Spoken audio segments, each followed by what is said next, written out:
Kat, she's been commenting on so many of my videos and supporting me for as long as I can remember. So she commented on my previous video of the just rambling, asking for some suggestions or something, and she commented this. I'm going to be doing a Marvel Encyclopedia Fantastic Four edition, just to kind of get us ready for the movie for people who don't know as much about the characters or as much about the villains that are being rumored.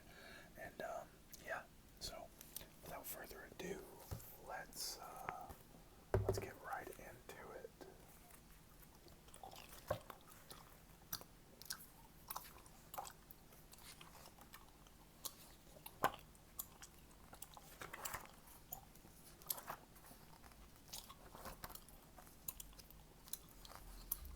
Where is it? Here it is. So, Fantastic Four, of course. I don't know if you guys can see that as good, but of course it's Human Torch, The Thing, Invisible Woman, and Mr. Fantastic. They first appeared in 1961. The Thing is basically, he has superhuman strength. They call him a man monster in this book. I think of him as like a rock man. He's literally made of like rock. He's pretty much impenetrable. Human Torch, of course, can generate fiery plasma over his entire body and can fly. Invisible Woman can turn her body or any other object invisible and projects invisible force fields. And Mr. Fantastic, of course, the dude is a scientific genius and has elastic powers for every part of his body.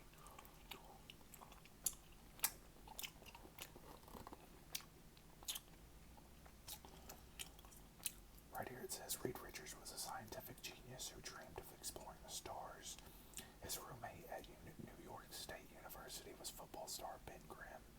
Reed shared his dream of building a starship, and Grimm, who wanted to become a pilot, promised to fly it. Grimm subsequently joined the U.S. Air Force and became a test pilot and astronaut. Meanwhile, using his own family's fortune, as well as money from the government, Richards built a starship.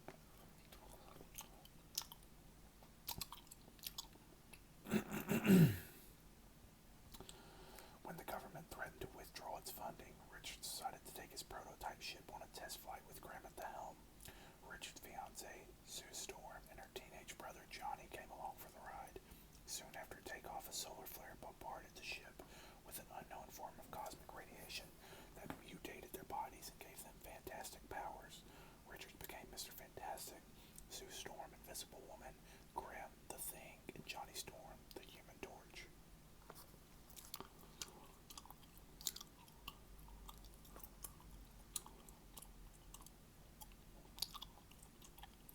Wait.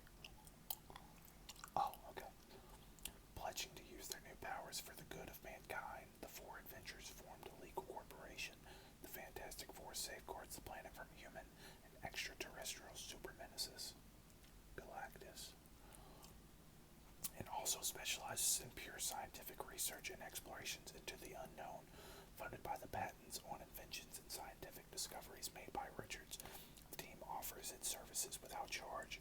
On their first public mission, the Fantastic Four prevented the Mole Man, which will be talked about because he is rumored to be in this movie, so we'll talk about him after this. Prevented the Mole Man conquering the world.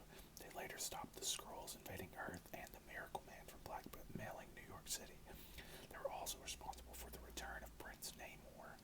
The Human Torch found him living like a tramp in the Bowery slums and helped restore his lost memory.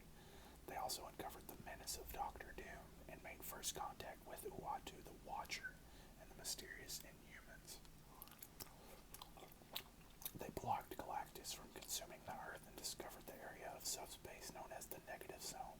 The team also battled the Frightful Four, the Overmind, and the Sphinx, and defended the planet Xandar against against the Skrull invasion. So just off of that, right? Just off of that, there is so many tie-ins that could happen with this movie. They defended the planet Sandor against the Skrull invasion. Who's from Sandor? Star-Lord. We could have Star-Lord. Literally, we may see a glimpse of him. They found Prince Namor, which Namor is with the Wakandans, so that's probably not going to happen. They uncovered Doom, which if we see Doom, like,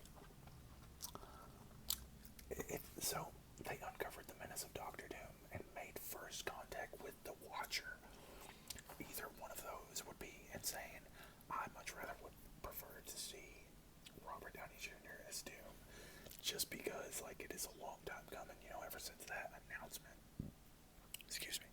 We have been waiting on it, so if we could just get a little glimpse, just like with Thanos after the Avengers, when he said, "Fine, I'll do it myself," and took the gauntlet, like, that would be awesome. It really would be. My dog is dreaming in the background. I'm sorry if you hear him. He is going through it in his dreams. That poor baby. Oh my goodness. Oh my gosh. Hold on. But yeah, if they could uncover any one of those, if we see Star-Lord, if they uncover Doom or the Watcher in one of the end credit scenes, possibly, it would be awesome. My theory is it's called Fantastic Four First Steps, right? Hold on. Okay. It's called Fantastic Four First Steps, right? What if the first steps is for their kid, Sue Storm and Reed Richards? And what if, following back to the Thunderbolts end credit scene, how there's a ship, why would they tell us that the Fantastic Four won already? Why would they tell us that? My theory is that first steps, because it's already known, Nathaniel Richards, their kid, is one of the most powerful people in the Marvel Universe. I'm not saying he is the most powerful, but he's more powerful than them. So what if they send him to the MCU, Earth 616, Earth 19999, whatever it is,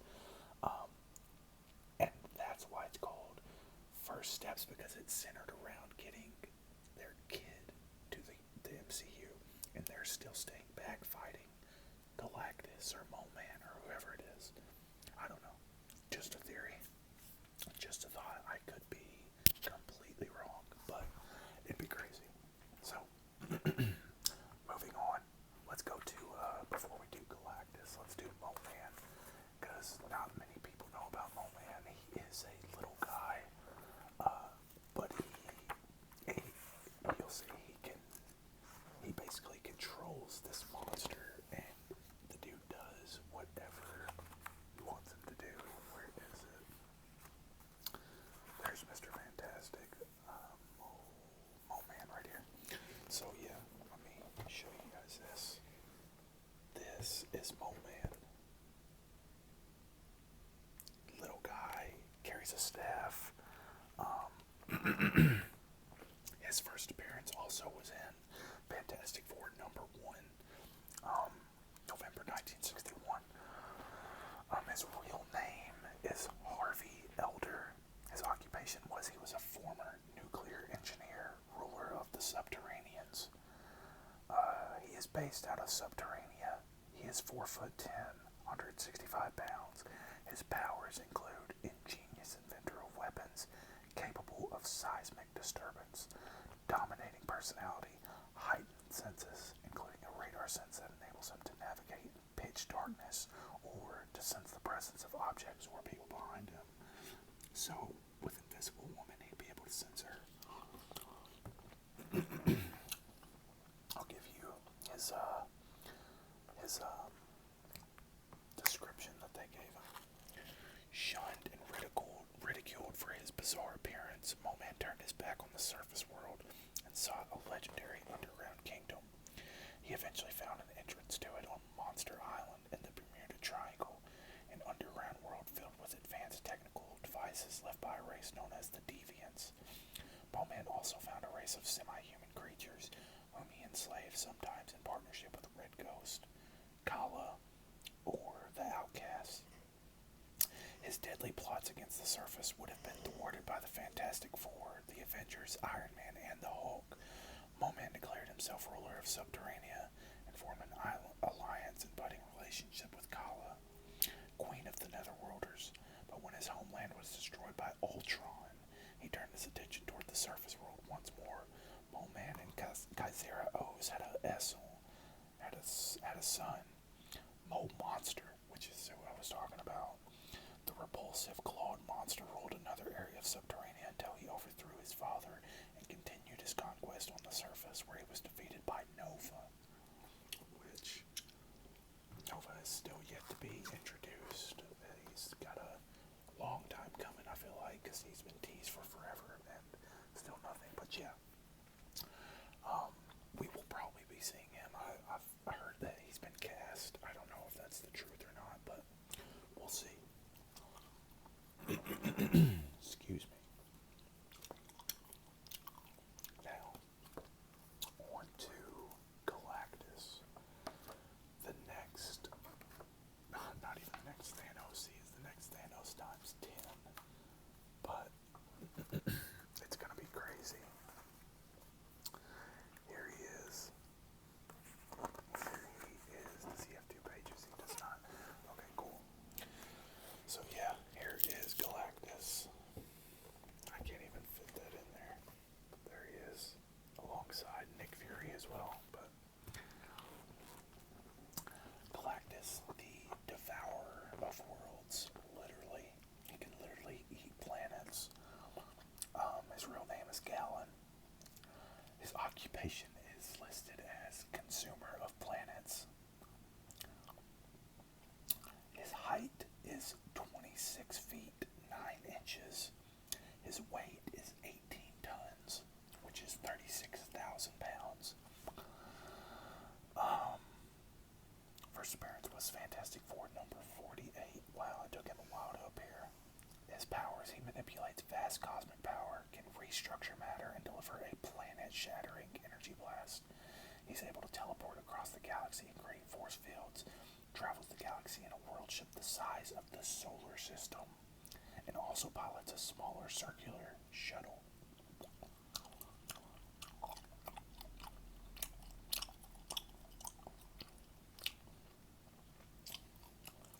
The only survivor of the universe that came before our own Galactus' fate is inextricably bound up with that of the entire cosmos. Although at times he has been a force for good, far more often he has brought doom. Pun intended. Destroying whole peoples and consuming entire planets, for his hunger for energy is insatiable. Without it, the devourer of world would cease to exist. Born Galen on the paradise world of Ta, Galactus was fated to live in the last days of his universe just as it was entering the final stages of the Big Crunch. Realizing that his people were doomed, he persuaded them to pilot a vessel into the heart of the Crunch, to die in one last act of heroism. His people perished, but Galactus survived and was reborn with an immense hunger that can only be sated by consuming the life energies of a world. At first, he searched for uninhabited planets, but his eternal hunger gradually forced him to consume planets populated by sentient races. He created heralds to find him new worlds to consume. Silver Surfer,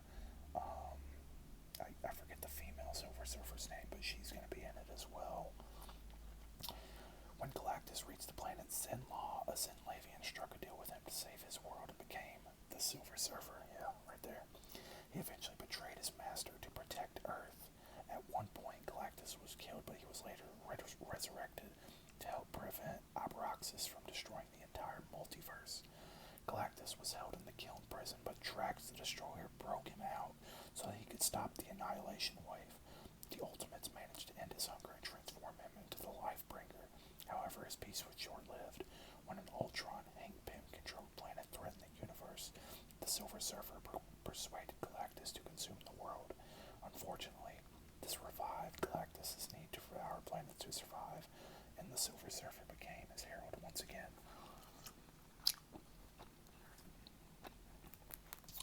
So, I'm not saying that's the movie's going to be comic accurate. They never really are to a T. They are somewhat, of course, but I think however they go with this, unless they just completely bomb it, it's gonna be good. So we'll see next month. You know, it's July. I forget, is it 29th? So it's late July, but yeah, we'll see. Um, I think it will be a good movie though. I cannot wait to see Galactus. Literally the next big bang villain. Like it's gonna be exciting. So I hope you guys are excited as I am because this is gonna be crazy. We're in a good time for MCU. But yeah, other than that, that's all I got for today, guys. I hope you guys enjoyed. Hope I gave you a little bit of a history lesson. Not